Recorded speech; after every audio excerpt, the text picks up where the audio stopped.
Buenas tardes, vamos a dar inicio a la conferencia del día de hoy. Bienvenidos pues nuevamente a la nueva era del asfalto con el Instituto Panameño del Asfalto. Voy a compartir pantalla.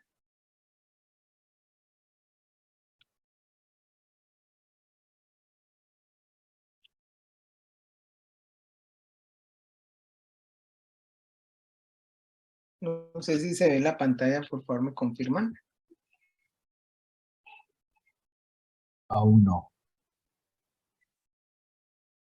Permítanme.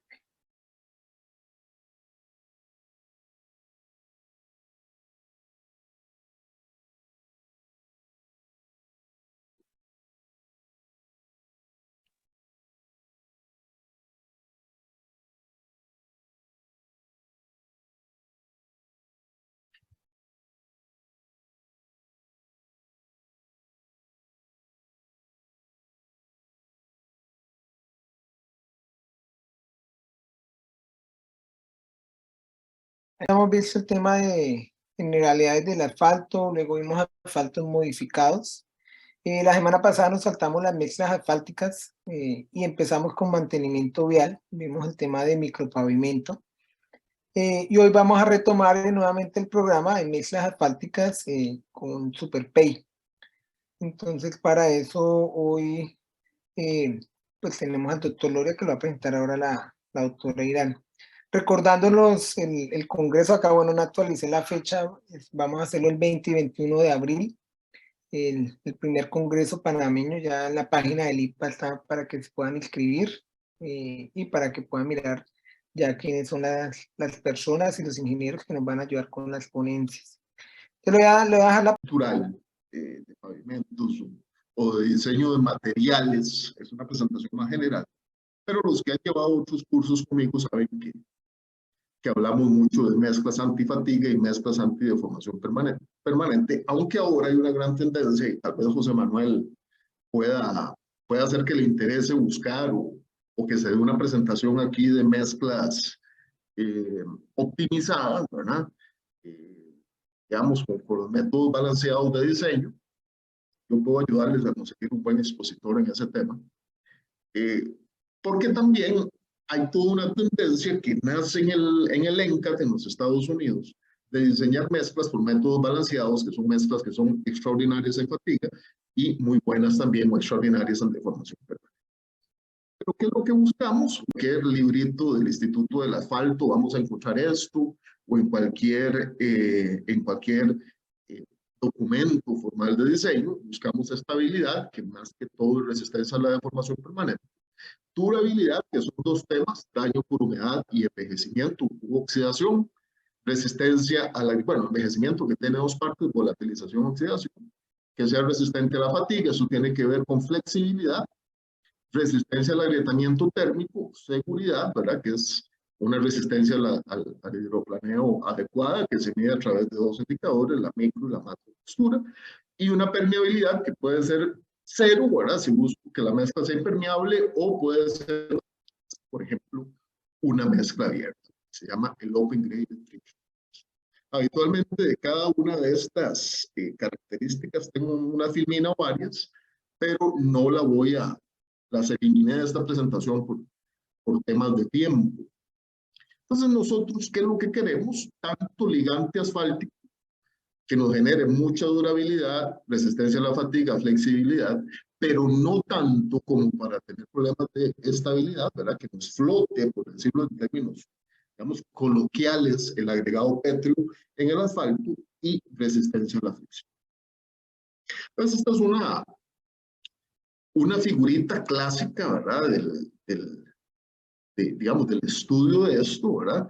Tenemos potenciales de abollamiento y sangrado, bueno, que en inglés se llama bleeding, en español le llamamos expansión, versus el contenido de asfalto, ¿verdad? Y del otro lado el potencial de durabilidad, que vamos a ver en bien tengo resistencia al corte, ¿verdad?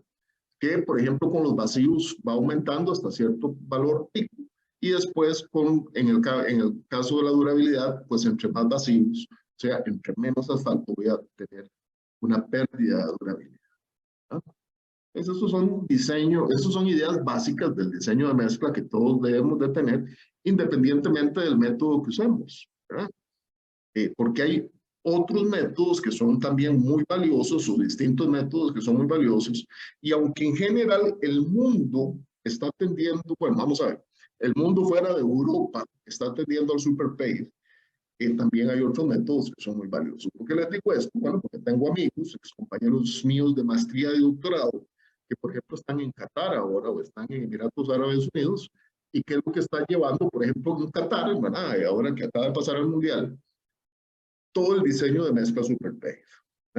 ¿Y cómo lo sé? Bueno, porque mi profesor de doctorado, el principal, el doctor Peter Zavalli, fue a Qatar, contratado hace unos 12 años, de previo, digamos, a todo este trabajo para recibir la Copa del Mundo. Y a él le tocó implementar no solo SuperPaid, sino todos los ensayos de desempeño, fatiga, de etc. Entonces es un método que cada día se está utilizando.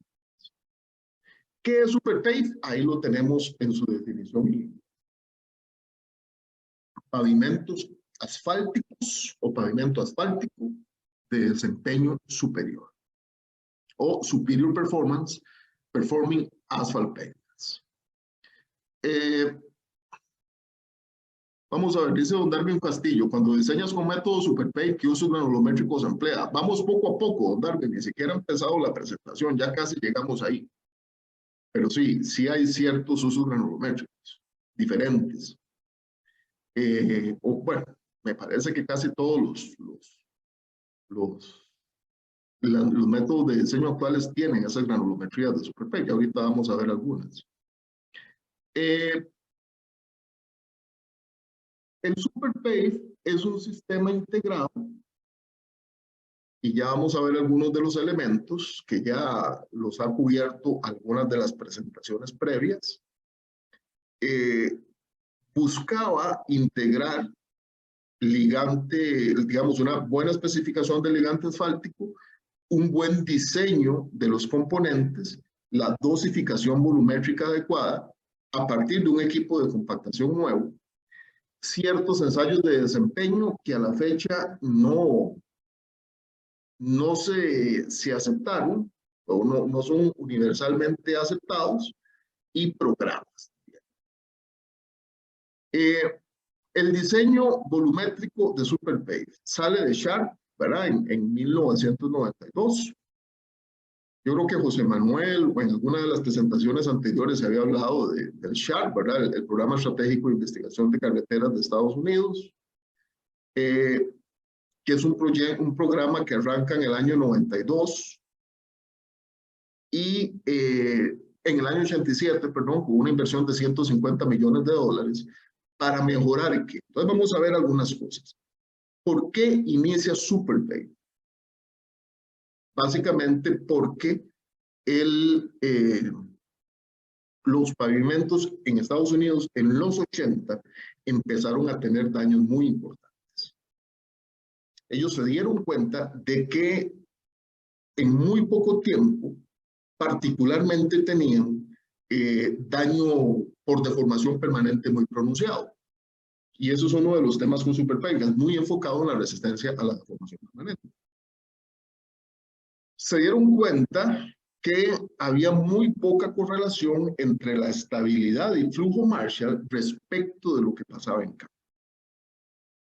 Entonces, ahí es donde nace la duda en los 80s, y a partir del 87 entra un fondo, como les decía, de $150 millones, que generó en el 92 ya la primera salida a la industria de la compactación giratoria, que no se aceptó, digamos, universalmente en Estados Unidos, como hasta el año 2010-2011, cuando ya California y Nevada, que eran los únicos dos estados que no tenían SuperPaid, lo aceptaron como método de diseño.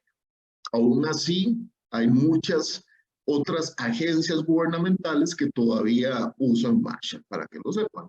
Entonces, generan relaciones peso-volumen, ensayos de desempeño, eso sí nunca se llegó a generar uno universal, tuvo mejoras significativas en el año 99 y bueno, después hubo más. ¿Cuáles son las principales características de SuperPave, del diseño volumétrico de SuperPave? Requisitos de selección de ligante, que me parece que hace 2 semanas, si mal no recuerdo, hubo una muy buena presentación de eso. Aquí viene.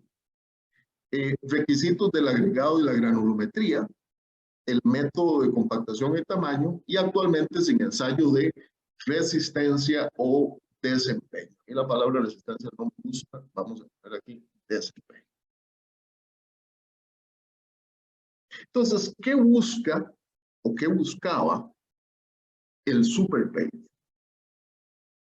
2 características fundamentales. Selección rigurosa del material, tanto para asfalto como para agregados. Y un diseño volumétrico con el compactador giratorio de SuperPave. Y ya vamos a hablar un poquito del compactador giratorio y de sus características, pero por ahí andan, digamos, las ideas. Básicamente, y esto yo creo, y esta misma slide, esta misma filmina va a salir en varias veces aquí para abajo. Hay 4 pasos fundamentales que nadie que está en este campo se le debe olvidar. 1, selección del material. 2, diseño de la estructura del agregado. 3, diseño del contenido de ligante. Y 4, sensibilidad a la humedad. Son básicamente ¿cómo se llama? Digamos, los pasos fundamentales. Y vamos a ir viendo poco a poco. ¿Qué toma en cuenta el diseño de mezcla SuperPave? Vamos a ver. Dice cargas más grandes y numerosas. En una presentación, y bueno, cuando damos cursos de diseño de pavimentos, uno puede notar que la calibración de muchos de estos métodos fue para cargas muchísimo menores de las que tenemos hoy día. El método digamos, de Ashton 93, que es calibrado, que aquí todos lo saben, base en la pista a escala real de la H del 58, tuvo un umbral máximo de ejes equivalentes de diseño de 7 millones más o menos. Hoy día yo tengo un alumno en los micromaster que es gerente técnico de una gran concesión en México, cuyo nivel de ejes equivalentes de diseño en 20 años es de más de 150 millones de ejes equivalentes. Eso es para que ustedes lo tengan, para que vean la diferencia entre, digamos, entre las cargas que teníamos hace 50, 60 años versus lo que tenemos hoy día. Pues tenemos cargas más grandes, tenemos más vehículos, por supuesto. Hay temas diferentes de condiciones ambientales. Los métodos de diseño originales no estaban como enfocados en todas las posibilidades o rangos de temperatura que tenemos sometido a un material. A temperaturas muy bajas, el material se vuelve muy rígido y puede llegar a temas de fragilidad. A temperaturas muy altas tenemos deformación permanente. A temperaturas intermedias tenemos fatiga. Entonces, esto no era como tomado en cuenta por los diseños más tradicionales. Y después hay aplicaciones. No es lo mismo una mezcla de superficie o de rodamiento o una mezcla de base, ¿verdad? O sea, una mezcla inferior. Entonces, ese tipo de cosas. Entonces, ¿qué es lo que estábamos buscando? Mezclas que tuvieran resistencia a la deformación plástica, a la fatiga, al agrietamiento térmico y al daño por humedad. Eso es lo que estábamos buscando con SuperPave. De nuevo, entonces el programa, como les comenté hace un segundito, arranca en el año 87. La primera etapa sale en el 92. Y, como decíamos, hay todo un nuevo sistema de clasificación de las ciudades. Ahora, ¿qué busca la compactación SuperPave?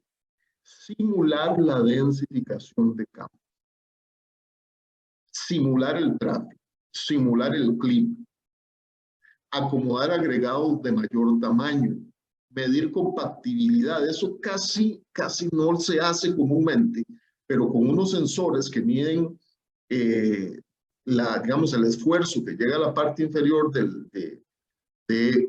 una probeta cuando se está compactando y midiendo el ángulo de giro, uno puede ver la compactibilidad y correlacionar compactibilidad con lo que va a pasar en campo. Y también alguna mejor, una parte, digamos, para control de calidad. Cuando se monitorea la compactación de la probeta, entonces se tiene una idea de cómo va a comportarse esa probeta superpay debajo del compactador de campo. Entonces, estos son temas que se buscan simular. De nuevo, es una compactación o una densificación por amasado. Originalmente, los métodos, el método Marshall es como por impacto, ¿verdad? El método BIM es por una compactación, no es amasado, pero se le llama kneading compaction, ¿verdad? Que es como por empuje, y era mejor para mí, que me tocó hacer algunos, bueno, bastantes diseños BIM en Nevada, me parece que era mucho mejor. Entonces, estos son los objetivos de la compactación. Y entonces pasamos, ¿verdad?, a la compactación giratoria, que es digamos, el resultado de, digamos, de todo este proceso de investigación. Aquí tenemos distintos equipos, no quise poner una sola marca. Hay dos Pine ahí y en el centro uno Troxler. Hoy sabemos que hay de todas las marcas de equipo. El de la mano derecha, aunque es un equipo más o menos prototipo, hoy día es muy común porque se está buscando que tanto los ensayos de desempeño, llámese de formación permanente, llámese módulo dinámico, llámese fatiga, se puedan hacer también, digamos, de una manera más sencilla en campo. Aquí tenemos una filmina digamos, que es muy importante para entender cómo funciona. La parte de arriba, mano derecha, que es esta, aunque ahora parezca ser nada del otro mundo, en aquel momento era como muy importante tener un sistema de recolección de datos, porque como uno va obteniendo la densidad contra la altura, como él se va compactando, y ahorita lo vamos a ver más adelante, eso es una medida de la compactabilidad de la mesa. Entonces, bueno, el sistema es un sistema sencillo, tiene un marco de reacción, tiene una cabeza de carga, tiene una barra que nos permite ir monitoreando o viendo cómo, digamos, cómo se va amasando la probeta. Tiene el molde y una base rotatoria. La carga que aplica son 600 kilopascales. El molde tradicional es de 150 milímetros de diámetro, aunque también podemos usar de 10 centímetros. Y tenemos un ángulo de 1.25 grados en la parte inferior y más o menos 30 giros por minuto. Bueno, 30 giros por minuto. El ángulo de 1.25 grados ha sido cuestionado por algunos investigadores, como el doctor Jorge Prosi de la UT Austin, pero eso más o menos es como todavía se sigue, digamos, haciendo el protocolo de ensayo. Es un cambio de paradigma respecto de lo que tenemos usualmente, que es el método Marshall. Viendo esta filmina, nada más quería decirles algo. Esto no es innovador, ¿verdad? Precisamente el año pasado se cumplieron 30 años de que sale. El protocolo se afianza en el 99, o sea, hace 24 años. Hay un protocolo estándar, validado, aceptado, investigado científicamente, correlacionado con campo, que pareciera dar muy buena correlación entre campo y laboratorio. Entre laboratorio y campo, laboratorio. ¿Por qué? Básicamente por el amasado, por el tamaño de la probeta.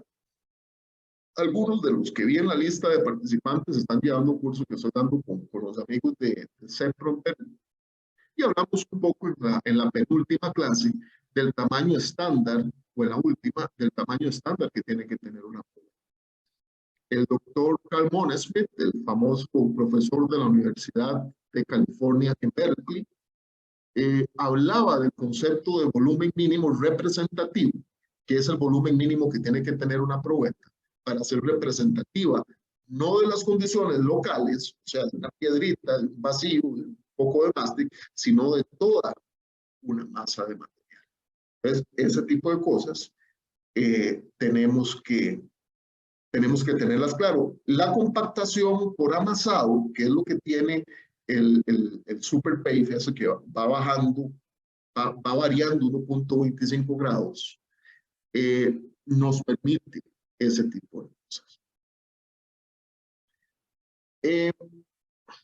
Hay varios, digamos, elementos fundamentales de el diseño Super PAVE, y uno son el número de giros de compactación. Muchas de estas ideas, señores, vienen tomadas de Francia, de Inglaterra, y después de un compactador de Texas que había hace bastantes años, ¿verdad? Mucha gente dice la historia que fue el compactador de Texas que los franceses tomaron su primer compactador, y después los de Estados Unidos fueron y lo tomaron allá. Pero dentro de estos conceptos hay un cambio, digamos, de paradigma, que es a través de los giros de compactación, lo que llamamos niveles de compactación. Vamos a ver, el N inicial son unos giros que se dan al principio, y es para determinar mezclas que se compactan muy rápido, que son muy blandas durante la construcción. Las mezclas que por sí solas, una vez que el finisher las coloca, pierden muy rápido vacíos, ¿verdad? Pierden muy rápido vacíos y se vuelven muy blandas. Esto está un poquito relacionado con lo que Super PAVE llama mezclas tiernas, que en términos, digamos, comunes es lo que llamamos mezclas incompactables, que se creía que venían de ciertas granulometrías. Y ahorita lo vamos a ver, al final de cuentas esto no se utilizó. Después tenemos el número de giros de diseño, end design, ¿verdad? Que son los giros que me llevan al 4% de vacíos. Y después tengo el N máximo, que son los que revisan, o el parámetro que revisa la susceptibilidad al abollamiento. O sea, mezclas que después de cierto número de giros tienen menos de 2% de vacíos, se cree que son susceptibles al abollamiento. Entonces, los objetivos de la compactación giratoria, pues ya lo vimos, ¿verdad? Sirve para acomodar agregado de más tamaño, se puede determinar la compactibilidad, ¿verdad? Y, como les decía, viene de un equipo de Texas y de operación francesa. Y aquí están, digamos, esos tres niveles de compactación. Aquí lo podemos ver. Un N inicial, un N en diseño y un N máximo. Los moldes, como decíamos, son de 150 milímetros, puede acomodar agregados hasta de 37.5 milímetros. Y se puede ir viendo cómo varía la compactación con el número de ciclos. Aquí tenemos un equipo típico, y aquí tenemos la curva esta de compactación giratoria, ¿verdad? Cómo va aumentando conforme aumentamos el número de ciclos, ¿verdad? Ahí tenemos el N inicial, el N máximo, y el N de diseño, y vean qué interesante cómo la curva se me va corriendo hacia arriba entre mayor contenido de ligante. Uno puede hacer muchas cosas con esta curva, poco se utiliza, les soy honesto, porque ahora buscamos hacer ensayos de desempeño, la fatiga, de formación permanente, sea ensayos de tortura o ensayos fundamentales, pero el solo ver esto para distintas granulometrías o para distintos contenidos de asfalto ya nos da ciertos indicadores de eso. Pues el N inicial, ¿qué es? Mezcla durante la compactación, durante la construcción inicial, lo que queda después del finisher, antes de compactar. El N de diseño es qué pasa cuando yo compacto y dejo la mezcla lista para el tráfico inicial, 4% de vacíos. Y el N máximo es que mi mezcla no tenga compactación excesiva al final de la vida de diseño. O sea, que no tenga deformación permanente. Aquí están los ciclos de giro. Dependiendo del nivel de tráfico a 20 años. Antes había una regla que decía que para tráfico lento se debe incrementar el N de diseño un nivel. Bueno, que todavía se puede utilizar, pero esto hay que tener cuidado, no son reglas que uno puede interpretar como ingeniero, como persona de ingeniería y de materiales. Por ejemplo, de 3 a 30 millones de ejes equivalentes, el N inicial es de 8, el N de diseño es de 100 y el N máximo es de 160. ¿Verdad? Y ahí tenemos especificación para cada uno de los niveles, digamos, de carga, dependiendo de cómo esté. Hay que tener cierta temperatura de mezclado y compactación, ¿verdad? Basado en las propiedades del ligante, y de nuevo, el número de giros los determino con base en el tráfico de diseño, ¿verdad? Entonces vamos a ir viendo poco a poco los 4 pasos del diseño supertécnico. En selección de materiales, ¿qué es lo que busco? Por eso se llama pavimentos asfálticos de desempeño superior.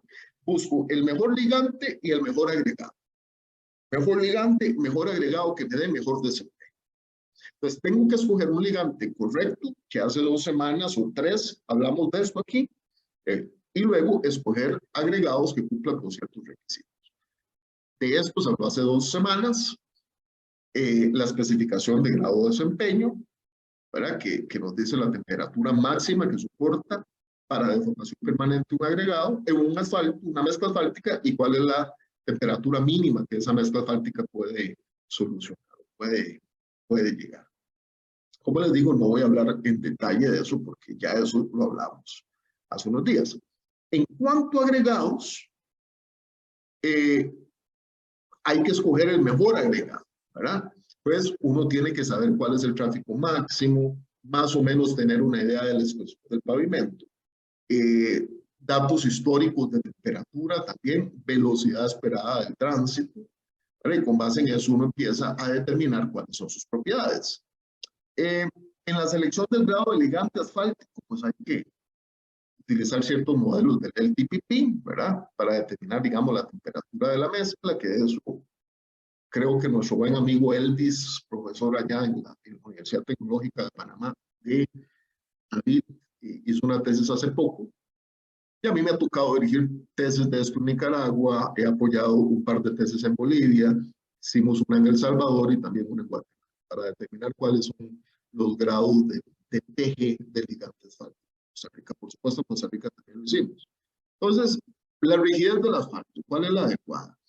Para las temperaturas de compactación, aquí marqué algo, ahora que estaba viendo la presentación, recordar que estos criterios de equiviscosidad son para asfaltos vírgenes, 170 más menos 20 centistops en mezclado, 280 más menos 30 en compactación. Para asfaltos vírgenes, para asfaltos modificados, usamos el criterio de viscosidad de corte cero o zero shear viscosity, o lo que recomiende el vendedor del asfalto o del polímero o del aditivo, porque la viscosidad de corte cero, señores y señoras, para los que las usan o lo han usado, no es perfecta, no sirve para todas las aplicaciones.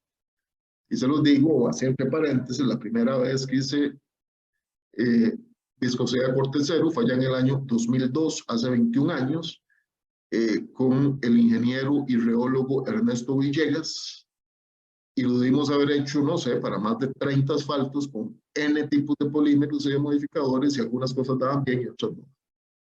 Pero bueno, aquí tenemos la curva, les tengo esta curva que es un manual que ustedes deben conocer del Instituto del Asfalto, perdón, aquí, o esta otra que es una curva, digamos, personal.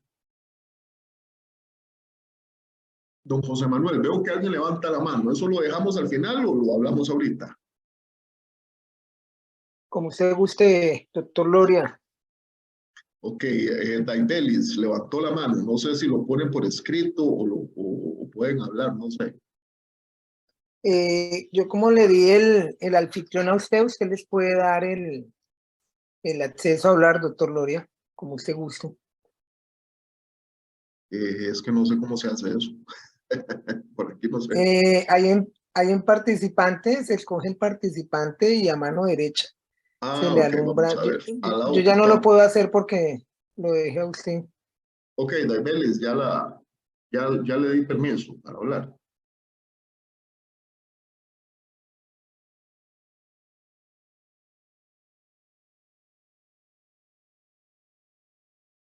Bueno, voy a seguir, pero ya Daimelis ya tiene o seguro se equivocó al poner la manita y no sé. Digamos. Entonces vamos a ver las propiedades del agregado, ¿verdad? Que son básicamente lo fundamental es la granulometría y ver propiedades globales. Porque aunque alguna gente muy estricta busca que cada apilamiento cumpla con la especificación, realmente SuperPace eso no lo exige. Lo que exige es que la propiedad promedio sí. Muy importante, ¿cuál es el fondo de estas especificaciones? Bueno, nace en 14 grandes expertos de Estados Unidos en el tema, lo que se llama un ETG, un Expert Task Group. Entonces ellos dijeron, vamos a utilizar una granulometría que usa una potencia de 45 a la 0.45. Hicieron la recomendación del tamaño nominal máximo, lo que en aquel momento se llamaba zonas restringidas, y las propiedades de fuente y consenso de los agregados. Ahí está la zona de restricción, que eso realmente se eliminó, pero de nuevo, a mí me gusta mantenerlo, porque quiere decir que siempre se ha identificado o se piensa que hay ciertas condiciones de granulometría que pueden hacer que la mezcla sea una mezcla tierna, una mezcla deformable. Entonces, para las graduaciones, bueno, aquí están las series usuales. Aquí tenemos los tamaños estándar de tamices que se utilizan, ¿verdad? Y se encontraron las propiedades de consenso. ¿Por qué se les llama propiedades de consenso? Porque en estas los 14 expertos estuvieron absolutamente de acuerdo. Entonces los 14 expertos dijeron, estas propiedades no me pueden fallar. ¿Por qué? Porque entonces la mezcla no va a tener buen desempeño. Ya lo vamos a ver una por una: angularidad del agregado grueso, angularidad del fino, partículas planas y elongadas y equivalente de arena. Todo como función, ojo, de los ejes equivalentes y de las estructuras de pavimento. Pues aquí tenemos un ejemplo de la tabla, ¿verdad? De especificaciones. Por ejemplo, no sé, aquí vamos a marcar una, solo como por ejemplo. Vamos a ver aquí. A ver si se ve. Sí, vamos a coger este color. No, no se ve. Bueno, por ejemplo, de 10 a 30 millones de ejes equivalentes. Dice, digamos, para angularidad del agregado grueso, si la capa es de más de 10 o de menos de 10 milímetros, angularidad del agregado fino, el equivalente de arena y partículas planas elongadas. Ya vamos a ver una figurita. Ahí les dejo esta idea de la angularidad del agregado grueso, porque buscamos una alta fricción interna, resistencia al abollamiento, por eso es que se especifica. Digamos, yo no quiero agregados como de la izquierda, yo quiero agregados. Ojo lo que dice ahí, tal vez no está bien correlacionado a nivel matemático con el desempeño, pero está. La angularidad del agregado grueso, pues bueno, es básicamente tener cierto porcentaje del agregado con una cara fracturada y ciertos con dos caras fracturadas. Ahí depende, como decíamos, de dónde está ubicada. Vean aquí, por ejemplo, de 3 a menos de 10 millones de ejes equivalentes. Menos de 10 centímetros es 85-80. Si la capa está ubicada a más de 10 centímetros, es 60. Ustedes me dirán, porque entre más arriba esté, más estricto. Recuerden que un principio básico del análisis de pavimentos es que en la parte superior es donde se concentran los mayores esfuerzos cortantes. ¿Cuánto? Como 5, 6 centímetros, 4 centímetros. Entonces, Por eso es que entre más arriba estoy, más estricto respecto a que el agregado sea quebrado, ¿verdad? En general, ahora me parece que en la mayor parte de los países esta especificación se cumple independientemente de la capa. Pero bueno, aquí lo hablamos para que lo tengan ahí, ¿verdad? Partículas planas y elongadas, ¿verdad? Que lo que queremos es que no hayan materiales que se nos vayan a quebrar, ¿verdad? Durante la construcción o el tráfico, ¿verdad? Que también lo máximo que se permite son 10% de partículas planas y elongadas. Luego, la angularidad del agregado fino, ¿verdad? Que nos dé alta fricción interna, alta resistencia al abollamiento. Y el equivalente de arena, que es básicamente para ver que el agregado esté limpio, ¿verdad?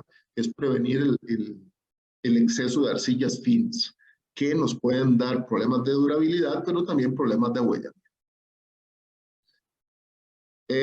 Bueno, lo que ya les decía, ¿verdad? Que si yo tengo agregados que todos son como perfectamente quebrados, puede hacer que la mezcla sea menos trabajable. Pero hay que tener cuidado con esto. Incluso vean qué interesante eso, ¿verdad? Que dice que se pueden compactar, pero pueden comportarse diferente de mezclas convencionales. Y bueno, están las propiedades de la fuente de agregado, que en esto no hay consenso, y ahí nosotros podemos poner lo que nuestra agencia, lo que nuestro grupo técnico crea que es adecuado, como ensayos de abrasión, sulfatos de sodio, sulfato de magnesio, partículas friables o terrones de arcilla, etc. Y aquí están digamos, las especificaciones, que eso depende de cada país, de cada agencia. Luego, una vez que yo tengo el mejor agregado, una vez que tengo el mejor asfalto, veo que cumplí con las propiedades de consenso, veo que cumplí con mis especificaciones locales de fuente de origen, veo que tengo un asfalto con el PG adecuado, entonces yo empiezo a seleccionar la granulometría o graduación de agregado adecuada. No voy a entrar en detalle porque no hay tiempo, pero uno busca al menos 3 granulometrías. Eso es lo que tenemos que tener. Dentro de los usos de SuperPave, de los usos granulométricos, uno busca 3 granulometrías a las cuales les aplico cierto contenido de asfalto que se obtiene con una formulita. Hago mezclas de prueba y determino cuál es la mezcla más promisoria. La mezcla más promisoria no es el contenido de asfalto definitivo, es la granulometría definitiva, que por supuesto es un proceso de prueba y de error. Matemáticamente uno establece las 3 mezclas de prueba y aquí les voy a marcar esto, rojo, veanlo aquí. Determino lo que se llama el PDI con unas ecuaciones que no voy a nombrar aquí porque no hay tiempo, pero pueden ser ecuaciones, las que están en el método de SuperPave, o puede ser digamos, puede salir de experiencia. Pues con base en eso, yo analizo, yo hago un análisis volumétrico y determino la mejor granulometría. Como les decía, y esto lo voy a marcar en rojo para que quede aquí resaltado, buscamos estimar las propiedades de los afinamientos combinados. Esto porque me lo han preguntado muchas veces, ¿verdad? La gente me dice, pero mira, Luis Guillermo, es que yo soy muy estricto y todos mis apilamientos tienen que cumplir. Eso es una decisión personal. Pero SuperPave lo que ocupa es que la granulometría combinada definitiva sea la que cumpla con la especificación. El cuarto de la potencia, el cuadro de 0.45 es el que se utiliza. Hay 5 tamaños máximos, 37.5, 25, 19, 12,5, 9,5. Y la zona restringida, que bueno, eso se eliminó con el tiempo.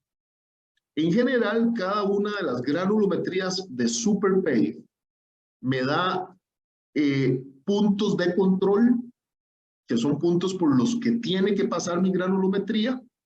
La zona restringida ya no se usa, pero como les digo, yo lo dejo ahí porque me parece una buena idea tenerlo, recordar que eso puede pasar con mezclas más finas. el tamaño máximo, el tamaño nominal máximo, que son conceptos que yo creo que todos dominamos, y algo que se volvió muy importante es la curva de máxima densidad. ¿Qué es la línea de máxima densidad? Es la línea de vacío cero. Entonces, vamos a ver, cuando uno está dosificando y analizando, por ejemplo, si yo tengo una mezcla tipo GAP o discontinua, yo sé que me debo alejar en algunos puntos de esa curva. No puedo seguirla igual. O si tengo una mezcla abierta, ¿verdad? Que es básicamente mucho grueso. Pues la curva de máxima densidad que sale de elevar el eje de las X, o sea, los tamaños de tamiz a la 0.45 en milímetros, me permite ver eso. Ah, aquí tengo esa curva que es de vacío cero, y cómo me alejo, me acerco, son ideas interesantes para pensar y analizar.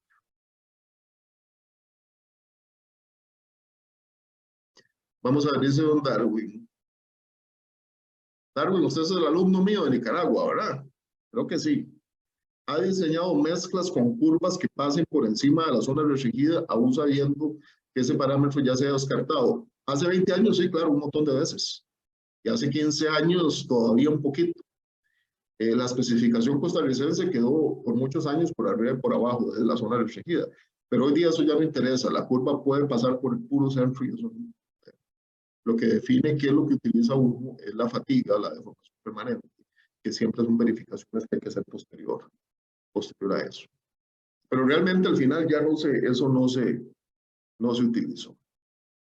Vean, por ejemplo, muy rápidamente, ¿cómo determino granulometría?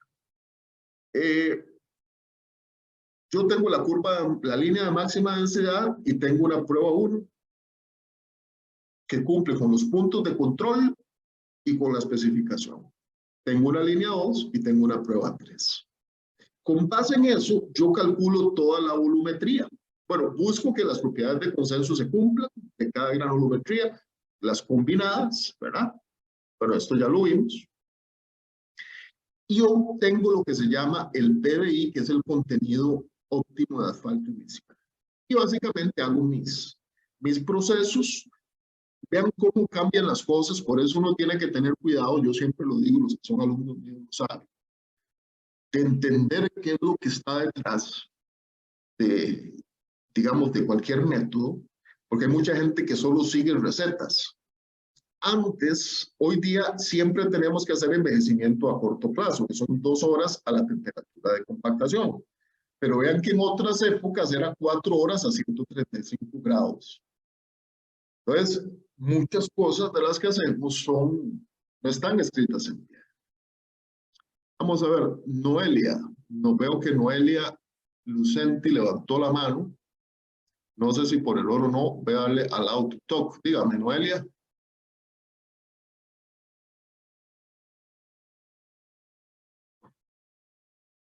Seguro levantó la mano por el oro. Bueno, entonces sigamos. Como les decía, yo puedo, con base en experiencia, determinar el contenido de asfalto óptimo. Y aquí les dejo básicamente esto, pero lo principal es que hay que determinar el PBI, que es el contenido de asfalto inicial para las granulometrías. Hago mis mezclas de prueba, ¿verdad? Entonces ya para cada granulometría de prueba, yo hago la mezcla, ¿verdad? Sea a mano, sea con batidora. Hago lo del curado 2 horas a temperatura de compactación, ¿verdad? Que es básicamente darle tiempo al agregado para absorber el ligante. Aplico el número de giros dependiendo de mi tipo de tráfico, ¿verdad? Y bueno, aquí empiezo a compactar los especímenes, como dice ahí, se pone un papel al fondo del molde. Utilizo este dispositivo de transferencia de mezcla, que no es cualquier cosa, es especial para disminuir la segregación. No sé si los que tienen compactador giratorio lo saben, ¿verdad? Ese dispositivo es especial para que la mezcla no se segregue. Pongo otro papel de filtro encima, coloco el molde en el compactador, empiezo a compactar, ¿verdad? Luego se extrae la muestra, los compactadores generalmente traen un equipito extrusor a la par. Uno le pone a la par un abanico para que la mezcla, para que la probeta vaya enfriando.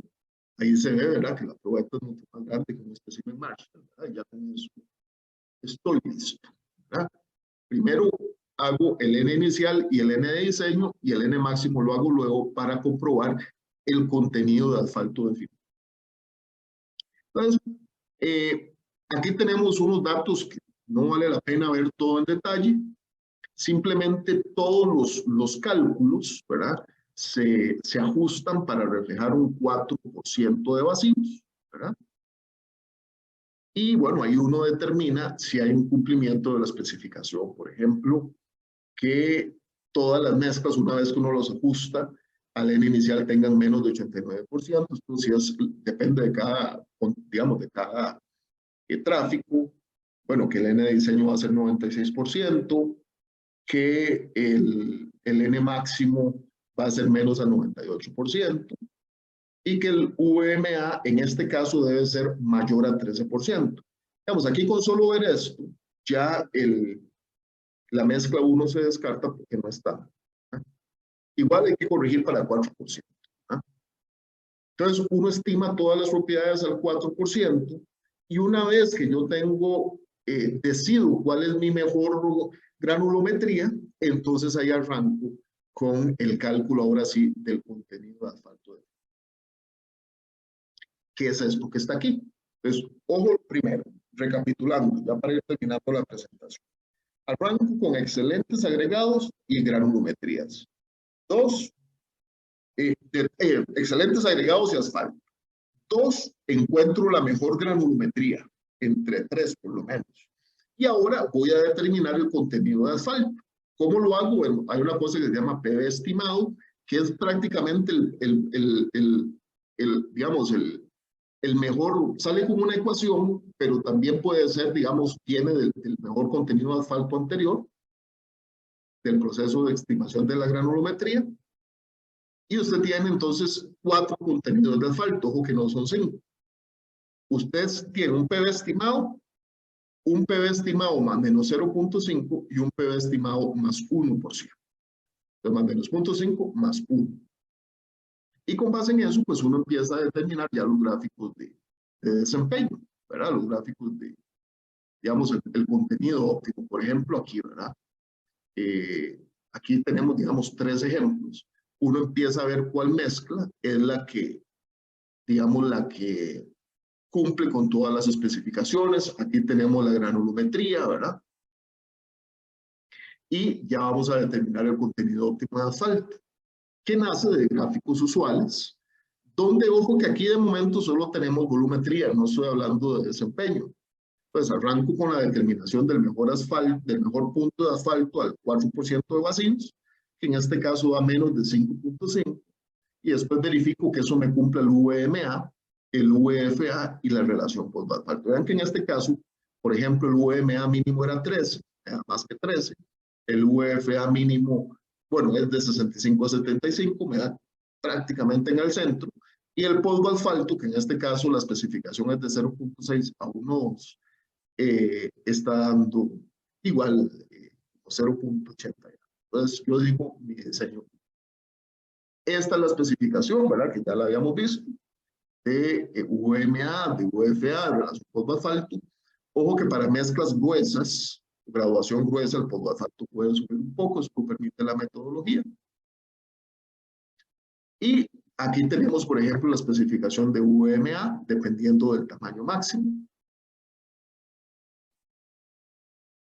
Luego la de VFA, también dependiendo del tamaño máximo, ¿verdad? Recordando que es doble, ¿verdad? Entonces, dependiendo del nivel de tráfico, perdón, ¿verdad? Un tráfico A, que es el más bajo, hasta el tráfico más alto. La relación post-asfalto, que debe ser entre 0.612 o 0.616. Y aquí tenemos un resumencito de todos los gráficos, ¿verdad? VMA, ¿verdad? Que es una carita feliz, yo siempre digo. El volumen de aire, ¿verdad? Que se disminuye con el contenido de asfalto. Y cómo suben, digamos, el GMN a N inicial, o sea, la máxima teórica o la compactación, o el porcentaje de compactación respecto de la máxima teórica para el número de ciclos inicial o para el número de ciclos. El UFA, por supuesto, aumenta con el contenido del ligante. Estos son, digamos, gráficos básicos que cualquier ingeniero de materiales de este campo tiene que saber.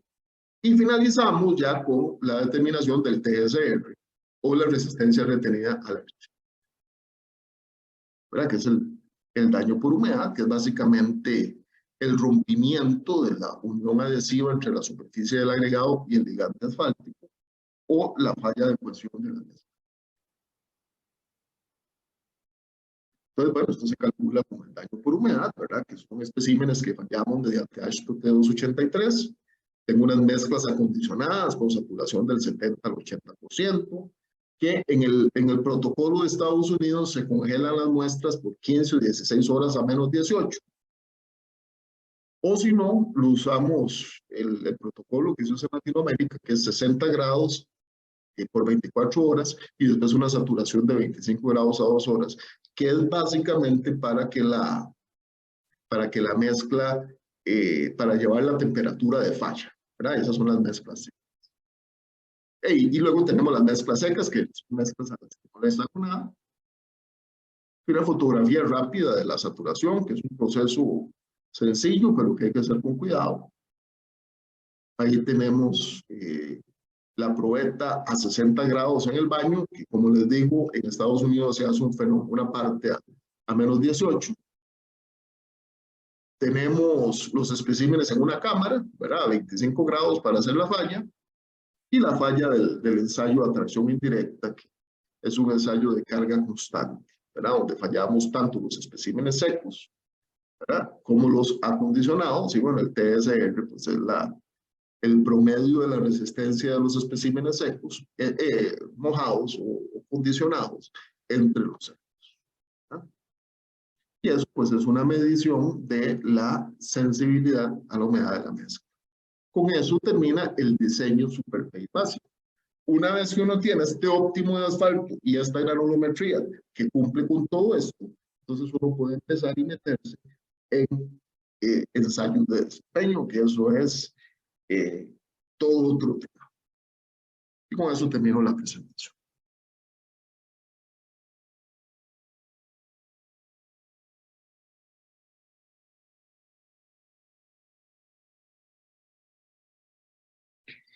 Doctor Loria, buenas tardes. No, pues excelente presentación como siempre.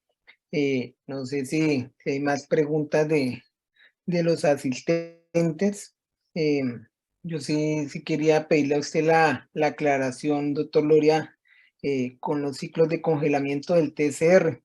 Sí. Con el ánimo de aclarar de que no se entienda que es por tema de clima frío, sino por tema de procedimiento. No sé si nos pudiera ampliar un poquito ahí el tema para dejar claro. Y usted sabe que uno siempre quiere o tiende acá en esta parte del mundo o en esta región a quitar las temperaturas bajas y todo esto, pero no es así tan sencillo, ¿no? Claro, una muy buena pregunta, José Manuel. Exacto. Vamos a ver, no hay justificación técnica para simplemente eliminar el ciclo de baja temperatura.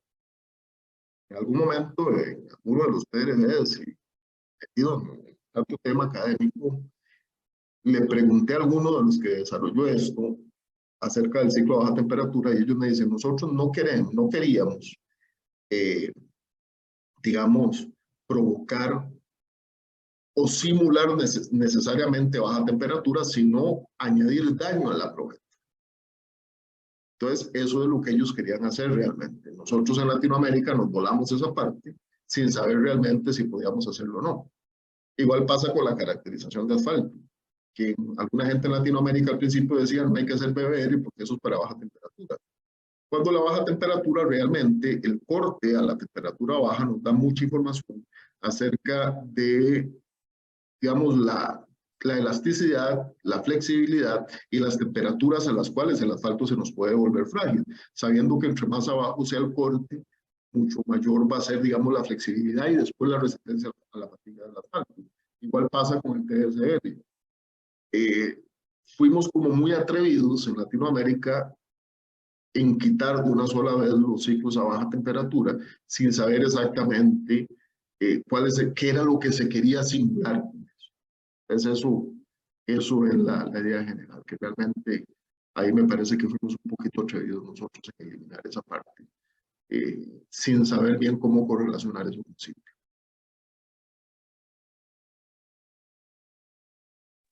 Gracias, doctor Loria. Con mucho gusto. No sé si hay más preguntas. Y doctor Loria, y quizá en el mismo sentido que pregunta José Manuel, eh, la explicación, ¿cuál sería de utilizar este mismo criterio para pruebas de control de calidad? O sea, muestras extraídas en campo. ¿A qué se refiere, don? Por ejemplo, que uno pueda tomar una pastilla y quiera hacerle el TCR de una muestra tomada de campo, no de las pruebas de diseño, pues de la mezcla per se. Hay que tener cuidado ahí dependiendo del tiempo, para mí, ¿verdad? Dependiendo del tiempo que tenga la mezcla. Esa pregunta me la han hecho antes. Y hay que tener cuidado porque el ensayo del HQT283 tiene un protocolo particular, ¿verdad? Y tiene condiciones de mezcla particulares. Entonces hay que tener cuidado porque puede hacer que estemos queriendo comparar algo cuya especificación no es para eso. Entonces, si usted viene y pide que la mezcla que está en campo, después de ciertos procesos de carga o de exposición al ambiente, sea radiación ultravioleta, sea lluvia, y ya va a tener cierto daño, hay que tener cuidado con exigirle lo mismo que una mezcla nueva. Gracias, doctor Loria. Con mucho gusto.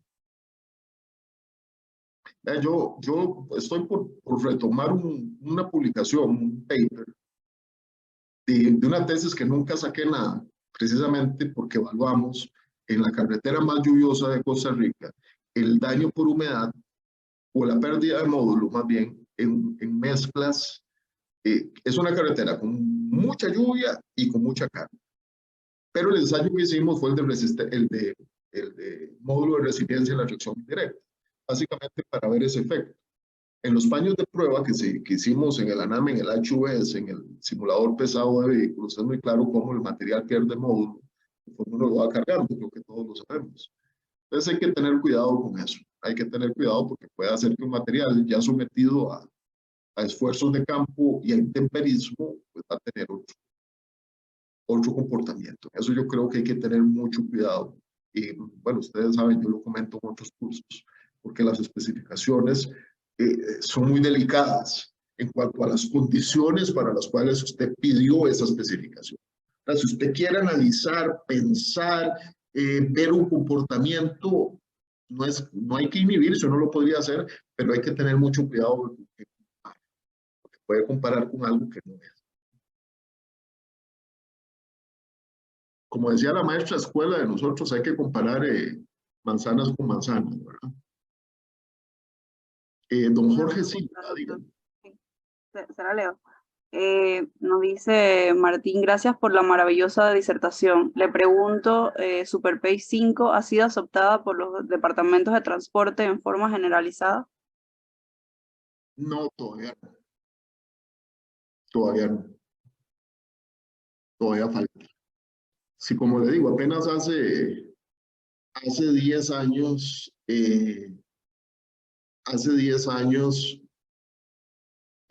todavía Nevada, donde yo estudié, y hablaba yo con el director de materiales, que lo se llama en inglés el Chief of Materials, de los departamentos de transporte, son tipos muy bien formados, realmente buenos.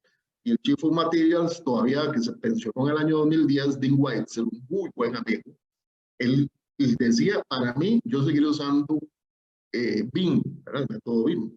Pues no, todavía no, todavía eso falta.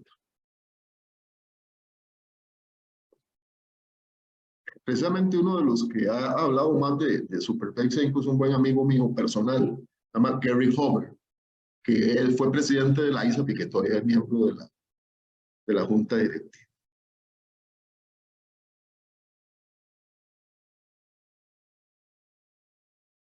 Para los que no saben, SuperPay 5 es que el contenido de asfalto se sube a 5%. Pero para eso me parece que falta mucho todavía.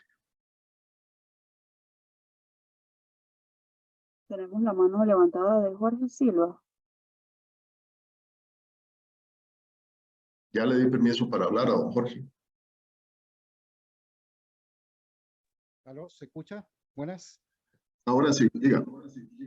Buenas.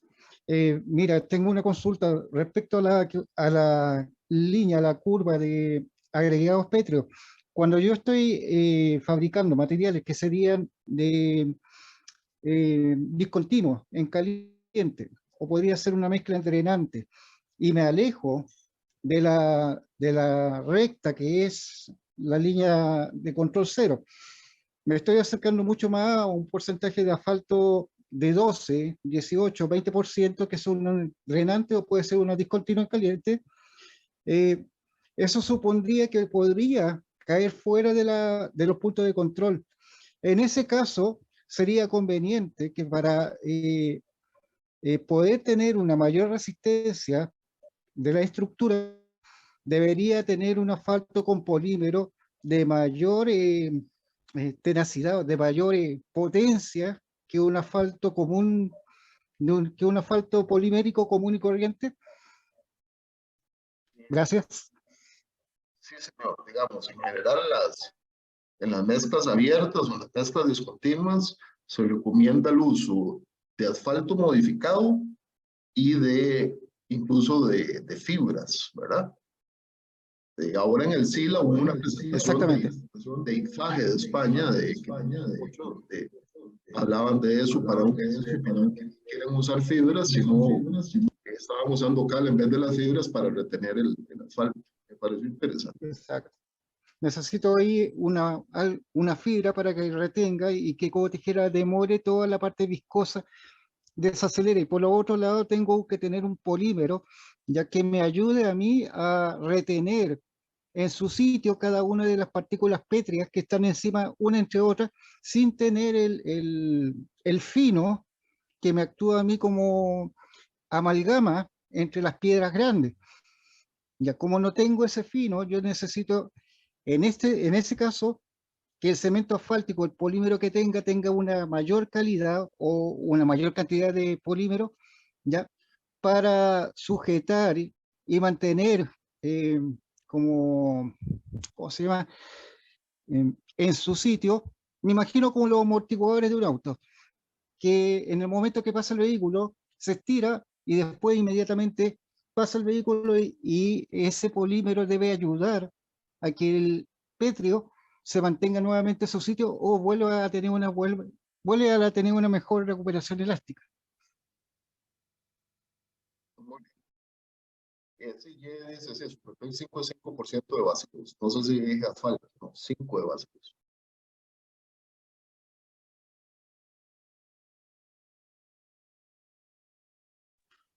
Gracias, doctor. Con mucho gusto. Bueno, doctor Gloria, de todas maneras, pues, muy agradecido siempre usted con el apoyo con nuestras actividades del Instituto Panameño del Asfalto. Pues quiero comentarle a todos que el doctor Gloria es invitado especial al Congreso, igual que la doctora Silvia Caro, por lo cual pues esperamos tener, digamos, la participación de ustedes, ya que van a haber temas bastante interesantes. Doctor Gloria, pues muchas gracias por su tiempo, por su ayuda siempre, por la transmisión de conocimiento y bueno, yo creo que muchas gracias y lo esperamos en una próxima oportunidad. Si le tomo la palabra con el tema de los diseños de mezclas balanceadas, tal vez hablamos luego y aquí nos gustaría tener un espacio para que también pudiéramos ver ese tema. Con mucho gusto, todos ustedes aquí, eso para Bueno, doctor Gloria, muchas gracias. Gracias a todos. Las grabaciones de estas charlas están en la página del instituto, entonces ahí las pueden encontrar si alguno entró tarde o la quiere volver a ver. Muchas gracias, doctor Gloria. Muchas gracias a todos. Gracias, Buen fin doctor de Gloria. semana. Feliz fin de Buenas semana. tardes. Gracias.